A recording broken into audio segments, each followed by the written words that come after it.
آپ سے بچ جاؤ۔ ایام معدودات روزے مخصوص دنوں میں ہیں، یعنی رمضان مبارک کے مہینے کے اندر۔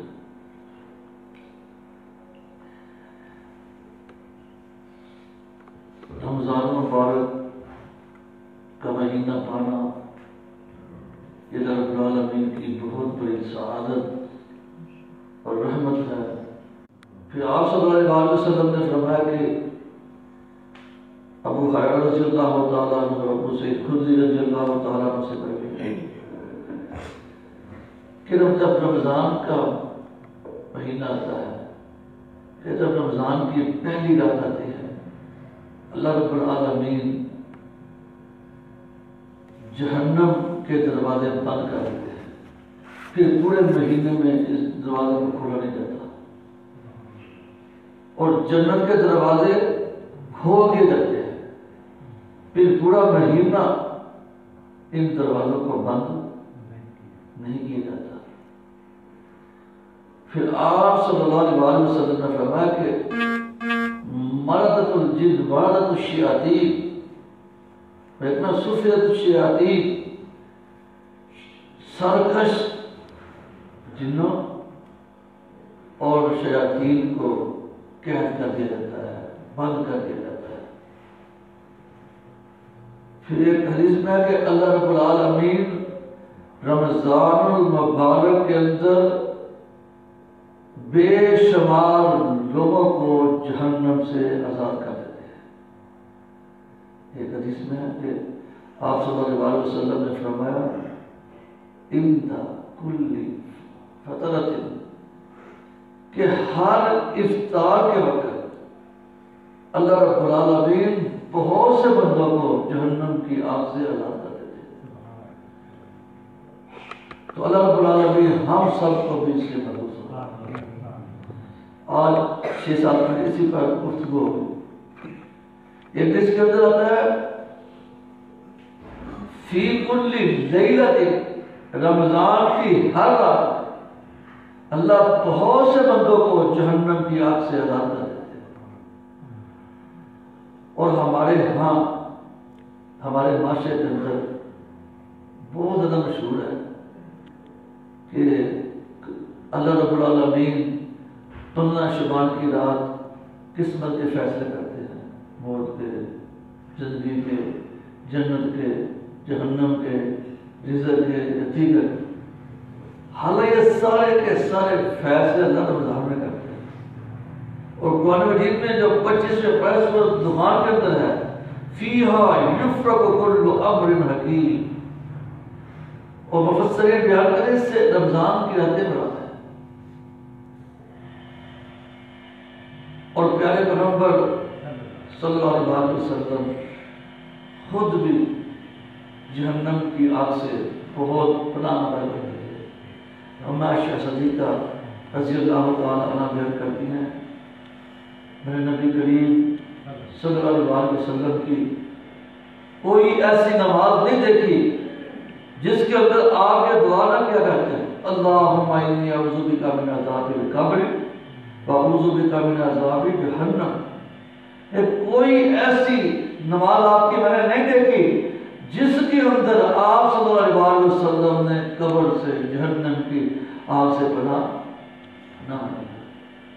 حدیث میں آتا ہے کہ جو بندہ 3 دفعہ سچے دل سے اللہ سے جہنم کی پناہ مانگتا ہے تو اللہ رب العالمین واجب کر دیتے ہیں، جہنم اس کے لیے حرام کر دیتے ہیں۔ ایک حدیث میں آتا ہے کہ جب بندہ بار بار اللہ سے جہنم کی پناہ مانگتا ہے تو جہنم بھی کہتی ہے کہ اے میرے پروردگار اس کو مجھ سے عذاب کر دو۔ اور بخاری اور مسلم کی حدیث ہے کہ اللہ رب العالمین ہر روز عصر اور فجر کے وقت 2 دفعہ فرشتے آتے ہیں۔ ایک فرشتوں کا گروہ آتا ہے پھر عصر کے وقت، پھر دوسرا فجر کے وقت آتا ہے، عصر والے چلے جاتے ہیں۔ ہر روز ایسے ہوتا ہے۔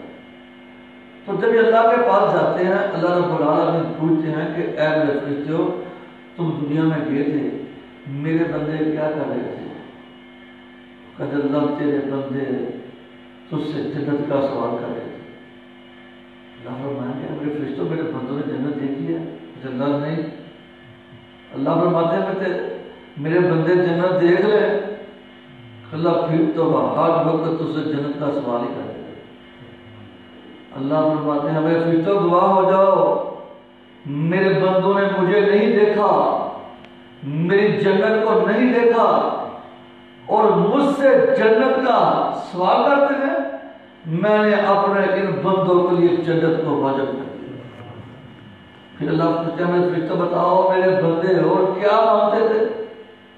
کہتے اللہ تیرے بندے تیرا ذکر کر رہے تھے، قیام کر رہے تھے، تیرے قرآن کی تلاوت کر رہے تھے، نماز پڑھ رہے تھے، جو صدقہ کر رہے تھے، جو بھی اپنے انسان کرتا ہے۔ اللہ پوچھیں کہ اے میرے فرشتوں میرے بندے یہ سارے کام کس لیے کر رہے تھے؟ کہتے اللہ تو راضی ہو جا، ہمارا اللہ ہم سے راضی ہو جائے، ہمیں جہنم سے آزاد کر دے اور جہنم کی آگ کی پناہ مانگتے تھے۔ اللہ پھر پوچھتے ہیں میرے فرشتوں میرے بندوں نے مجھے دیکھا؟ کہتے اللہ نہیں۔ اللہ پھر پوچھتا ہے میرے بندوں نے جہنم کو دیکھا؟ فرشتے اللہ نہیں۔ پھر اللہ فرماتے ہیں میرے فرشتوں گواہ ہو جاؤ، میرے بندوں نے مجھے نہیں دیکھا، جہنم کو نہیں دیکھا، اور مجھ سے دعا کرتے ہیں، مجھ پر ایمان یقین رکھ کر جہنم کی آگ کی پناہ مانگتے ہیں، میں نے اپنے ان سب بندوں کے لیے جہنم کی آگ کو حرام کر دیا۔ پھر اسی حدیث مبارکہ میں ہے کہ تیرے بندے وعظ و نصیحت کی مجلس میں شریک تھے، ان کی ایک ہی تمنا تھی جنت کے حقدار بن جائیں، جہنم سے بچ جائیں۔ تو یہ ساری جو میں نے بھی حدیث بیان کی ہے، تو فرشتے کہتے اللہ کچھ تیرے بندے ایسے بھی تھے جو بعد میں آ کر شامل ہوئے۔ اللہ فرماتے ہیں ان بندوں کو بھی ان میں شامل ہوا۔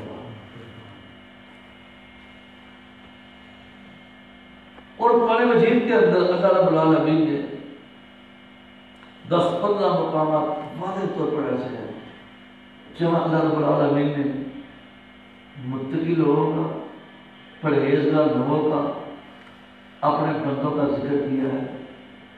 ان میں سے ایک یہ صفت بھی بیان فرمائی کہ وہ اللہ سے دعا کرتے ہیں ربنا اصرف عنا عذاب جہنم ان عذابها غراما انها ساءت مستقرا ومقاما۔ اے ہمارے رب ہمیں جہنم کی آگ سے محفوظ کر دینا، محفوظ کر دینا، بچا دینا، اور وہ بہت بری جگہ اور بہت برا ٹھکانا ہے۔ حالانکہ عمل بہت سارا ہے، انسان اللہ پر ایمان یقین رکھ کر نماز کہتا ہے، نماز اور فرضوں کے درمیان جو ٹائم ہوتا ہے اس وقت اللہ نماز کو قبول فرماتے ہیں۔ اور جو میں نے حدیث بیان ابتدا میں کہ جہنم کے دروازے بند کر دیے جاتے ہیں، جنت کے دروازے کھول دیے جاتے ہیں، اس میں حدیث کے جو آخری الفاظ ہیں وہ یہ ہے یا باغی الخیر اقبل یا باغی الشر اقصر۔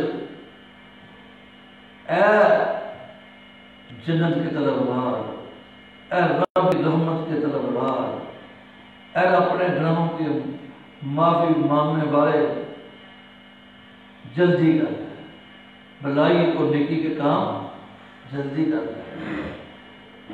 اے اللہ کی بغاوت کرنے والے، گناہ اور ظلم اور زیادتی کرنے والے، اپنے گناہ اور ظلم سے رک جاؤ، اللہ سے معافی مانگو۔ اسی حدیث کے اندر ہے، یعنی یہ رمضان مبارک کا مہینہ اللہ کی رحمت کو سمیٹنے کا مہینہ ہے اور گناہوں سے معاف پانے والا مہینہ ہے۔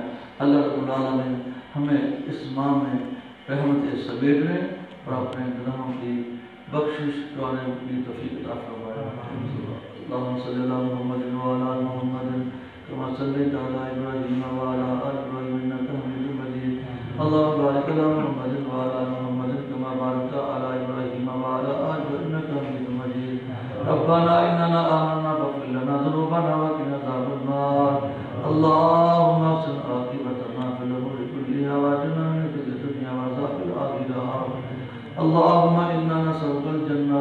اللهم اجرنا من النار اللهم إنا نسألك الهدى والتقوى والعفاف والغنى اللهم إنا نعوذ بك من جهد البلاء ودرك الشقاء وسوء القضاء وشماتة الأعداء اللهم إنا نعوذ بك من زوال نعمتك وتحول حاجتك وجهد نقمتك وجميع سخطك رب ارحمهما كما ربياني صغيرا رب ارحمهما كما ربياني صغيرا ربنا تقبل منا إنك أنت السميع العليم وتب علينا إنك أنت التواب الرحيم صلى الله تعالى على محمد آله وسلم.